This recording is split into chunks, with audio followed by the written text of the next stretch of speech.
मुझे सिर्फ दो रास्ते नजर आ रहे हैं या सिर्फ दो रास्ते बताए गए हैं, या तो आप अपना चैनल डिलीट कर दो या फिर पाकिस्तान छोड़ के चले जाओ। तो मेरे चैनल को बकायदा तौर पे जो है उसकी रीच को कम किया गया। बकायदा तौर पे फायरवॉल एक सॉफ्टवेयर है जो कि चाइना से हमारी गवर्नमेंट ने इंपोर्ट किया है। बहुत से ऐसे चैनल हैं पाकिस्तान के जिन्हें उस सॉफ्टवेयर के थ्रू, फायरवॉल के थ्रू रीच, उसकी व्यूअरशिप, उसकी रिकमेंडेशन को रोक दिया गया। पहली बात कि फायरवॉल कोई सिर्फ सॉफ्टवेयर नहीं होता। फायरवॉल एक हार्डवेयर होता है और वो सॉफ्टवेयर के साथ आता है जिससे सोशल या इंटरनेट को कंट्रोल किया जा सके। ठीक है, मतलब फायरवॉल लगाना ज़रूरी है। कई बार हैकर्स के लिए लगाना ज़रूरी होता है। हर ऑर्गेनाइजेशन में फायरवॉल लगे होते हैं। जहाँ पे उनका अपना नेटवर्क सिक्योर करना होता है वहाँ पे फायरवॉल लगे होते हैं। तो ये साइबर सिक्योरिटी का एक हिस्सा भी है और उससे बहुत सारी चीज़ें कंट्रोल भी होती हैं। ऐसा नहीं है कि नहीं होती। हाँ, ये बात सही है कि पाकिस्तान ने फायरवॉल चाइना से लिया है और उसने लगा दिया है। ऐसी स्क्रीनशॉट लगा देता हूँ। ऐसी खबर आई थी कि चाइनीज़ फायरवॉल जो है वो लगाया गया है, क्योंकि डायरेक्टली करेंगे तो बहुत सारी इंटरनेशनल ऑर्गेनाइजेशंस हैं जो आपको पकड़ेंगी, आपकी रैंकिंग कम करेगी, उसका असर आपको मिलने वाले कर्जे में, आपको मिलने वाले लोन पर पड़ेगा और भी बहुत सारी चीज़ें हैं। तो इसलिए इसका पर्दे के पीछे वाला गेम निकाला गया कि भाई फायरवॉल लगा दो। धीरे धीरे अब देखिए ट्विटर कितने टाइम से शायद बैन है पाकिस्तान में। इसके अलावा भी कई साइट्स बंद हैं। यूट्यूब को कर्व किया जा रहा है।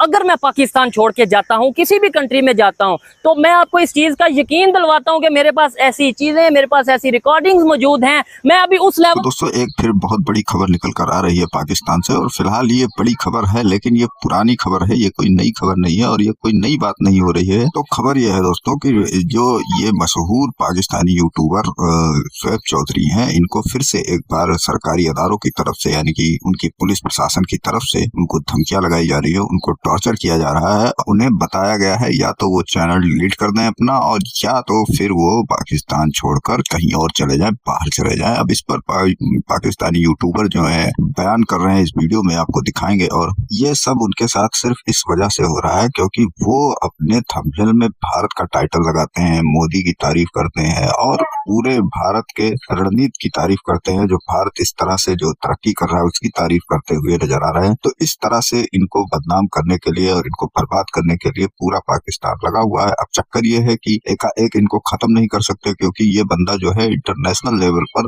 अपना नाम कमा चुका है, अपनी पहचान बना चुका है। इसके कारण यदि इसको कुछ होता है तो पूरे यूट्यूब में, या यूं कहें कि पूरे इंटरनेशनल स्तर पर इसकी जो है जो छवि बनी हुई है उसका ये फायदा उठाते हुए पाकिस्तान को कटघरे में खड़ा कर सकता है। इसलिए डायरेक्टली इस पर वार नहीं किया जा सकता है। पाकिस्तानी अदारे इन सब चीजों से मजबूर होते हुए पाकिस्तानी प्रशासन जो है इस पर डायरेक्ट वार तो नहीं कर पा रही है, लेकिन कहीं ना कहीं उनको टॉर्चर करने की कोशिश लगातार करती है। और यही सिर्फ कोई इनके साथ ये नहीं हो रहा है, पाकिस्तानी यूट्यूबर के साथ, ये जो शोएब चौधरी है, इसके अलावा भी कई सारे यूट्यूबरों को टारगेट किया गया था जो भारत पाकिस्तान कंटेंट पर काम करते थे और जो भारत की कहीं ना कहीं तारीफ करते हुए नजर आते थे। भले ही वो ऑन कैमरा होता था, बैक कैमरा पता नहीं क्या इनके मन में हो, ये नहीं कुछ कहा जा सकता, लेकिन फिलहाल वो ऑन कैमरा भारत की तारीफ करते थे और मजबूर थे। चक्कर ये है कि भारत की तारीफ करना अब इनकी मजबूरी हो गई। इनके पार्लियामेंट में नेता भी तारीफ करते हुए नजर आते हैं, कई सारे लोग इनके तारीफ करते हुए नजर आ रहे हैं जो कि राजनीतिक दल से हैं और आर्मी के हैं, कई सारे लोग। तो इसमें कोई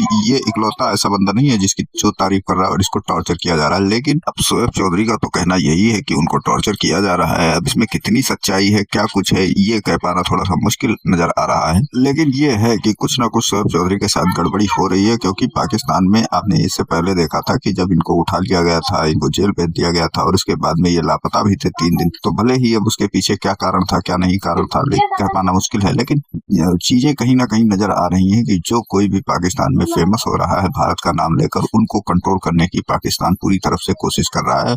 और खासकर यूट्यूबरों पर तो लगाम लगाने की, सोशल मीडिया पर लगाम लगाने की पाकिस्तान की रणनीति पुरानी हो गई है। बार बार इनकी कोशिश है कि किस तरह से सोशल मीडिया को बैन किया जाए, यूट्यूब को बैन किया जाए, फेसबुक को तो फिलहाल बैन ही है वहाँ वहाँ पर और सब चीजें वहाँ पर बैन करने की कोशिश की जा रही है जो कुछ भी सोशल मीडिया से रिलेटेड है। फिलहाल चलते हैं खबर की ओर और देखते हैं पूरा मामला। वीडियो पसंद आए तो लाइक करें, चैनल को सब्सक्राइब करें और शेयर करना बिल्कुल न भूलें। लेवल की बात नहीं कर रहा, बिल्कुल ग्राउंड लेवल की बात कर रहा हूँ। उन लोगों की, उन खास तौर पे यूट्यूबर्स की बात कर रहा हूँ जो यूट्यूब पे वीडियो ये क्रिएट करते हैं कि हमें इंडिया के साथ पीस करना है, जो यूट्यूब पे ये कहते हैं कि इंडिया के प्राइम मिनिस्टर अपनी कंट्री के लिए, अपनी कंट्री की मिनोरिटीज के लिए, मुसलमानों के लिए बहुत वर्क कर रहे हैं। लेकिन जब वही यूट्यूबर्स को अदारा बुलाता है तो उस अदारे में वो जाके कहते हैं या जाके कहती हैं, बकायदा तौर पे मेरे पास रिकॉर्डिंग मौजूद है, वो जाके कहती हैं कि हमें तो बड़ी मेल्स आती हैं इंडिया के मुसलमानों की और वो ये कहते हैं कि मोदी हम पे बहुत जुल्म कर रहा है, ये तो हम पैसों के लिए वीडियो रिकॉर्ड करते हैं। सेम यही अल्फाज। दूसरी बात इन्होंने कही कि रीच कम की गई, ये किया गया। रीच तो भाई हमारी भी कम हुई है, मेरी भी बहुत कम हुई है। डिफेंस डिटेक्टिव की रीच कम हुई है, पिछले 3 महीने में ऐसी रीच कम हुई है, ऐसे सब्सक्राइबर कम हुए हैं, क्या पूछिए मत। तो ऐसा नहीं है कि वो सरकार कर रही है, फायरवॉल लगा कर रहे हैं, इसमें यूट्यूब का भी बहुत बड़ा योगदान है, बहुत बड़ा योगदान है। क्योंकि भाई यूट्यूब चलाने वाले भी तो वहां पे जो लोग एम्प्लॉई हैं, जो बॉसेज हैं, वो भी तो किसी एक खास मानसिकता वाले लोग हैं ना। और बड़े दुख से कहना पड़ेगा, बहुत से लोग हैं, दरव राठी को आप में से डेफिनेटली बहुत से लोग जानते होंगे, शायद सभी लोग जानते होंगे। पाकिस्तान में दरव राठे को इस तरीके से अप्रिशिएट किया जाता है कि यार यूट्यूबर हो तो दरव राठे जैसा, देखो उसने अपनी गवर्नमेंट को कैसे ललकार दिया, देखो उसने मोदी गवर्नमेंट को कैसे हिला के रख दिया, देखो वो कैसे एक्सपोज करता है अपनी गवर्नमेंट को, अपने कंट्री को किसी में होने वाली गलत चीजों को कैसे एक्सपोज करता है। लेकिन बदकिस्मती से वही सेम चीज अगर पाकिस्तान में कोई करेगा अपने पाकिस्तान की बेहतरी के लिए तो वो हमें पसंद नहीं आएगा। यानी इंडिया में दरव राठे होना चाहिए लेकिन पाकिस्तान में सुहेब चौधरी नहीं होना चाहिए। क्या ये हमारा दोगला म्यार नहीं है? ध्रुव राठी सिर्फ एक सामने चेहरा है, बाकी उसके पीछे क्या क्या है वो पूरी दुनिया जानती है। दूसरा, वो भारत में नहीं रहता।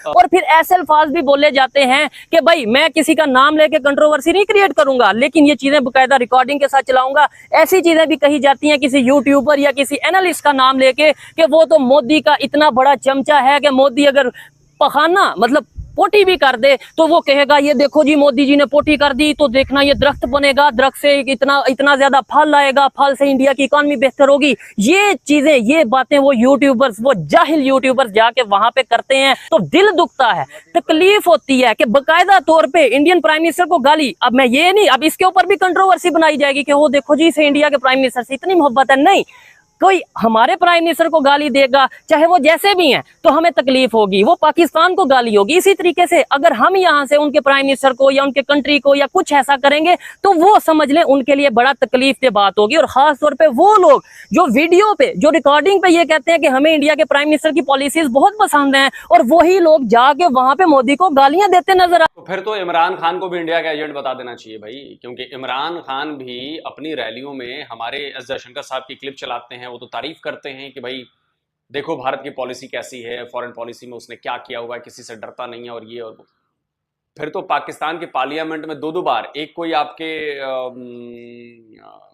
नेशनल असेंबली में बोला कि जी देखो इंडिया चांद पे पहुंच गया है और हम गटर में हैं। तब ये टैग लगा दिया गया कि हाँ पहले हिंदू का, फिर क्रिश्चियन का, फिर जब कश्मीर में जाके मुस्लिम कम्युनिटी के साथ खड़ा हुआ तो जब कुछ नजर नहीं आया तो फिर ये कह दिया गया कि कश्मीर में इसलिए जाता है कि वहां पे इंडिया एक सेंसिटिव एरिया है तो इसलिए वहां पे इंडिया की फंडिंग की वजह से ये सारी वीडियोस करता है। बहुत अफसोस हुआ।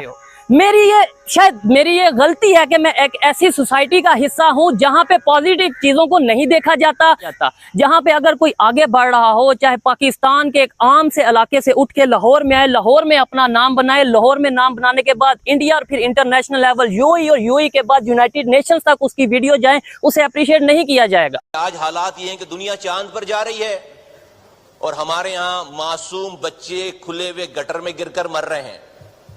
एक ही स्क्रीन पर एक खबर है कि इंडिया चांद पर चला गया और उसके 2 सेकंड के बाद खबर है कि कराची में किसी गटर का ढक्कन ना होने की वजह से बच्चा गिर गया, मर गया, और ये हर तीसरे दिन की खबर है। तारीफ इसलिए नहीं करते कि नहीं नहीं यार बड़ा अच्छा है, अच्छा लगेगा, मेरे नंबर बढ़ जाएंगे, नहीं, क्योंकि भारत ने ऐसा किया है इसलिए तारीफ करनी आपकी मजबूरी है। अगर पाकिस्तान की पार्लियामेंट में भारत की तारीफ की जाती है तो यह आपकी मजबूरी है, क्योंकि हमने वो माइलस्टोन अचीव किया है, हमने वो गोल अचीव किया है, हमने पूरी दुनिया को दिखाया है करके। लेकिन मुझे अदारे से बकायदा तौर पे ये नोटिस आया और ये कहा गया, मैं ये बड़ी ही गारंटी के साथ ये चीज कह रहा हूं कि मुझे बकायदा तौर पे कहा गया कि बेटा आप क्या काम कर रहे हो, किसकी मर्जी से कर रहे हो, और आपको पता है कि आप अपने ही पाकिस्तान को बेच के खा रहे हो।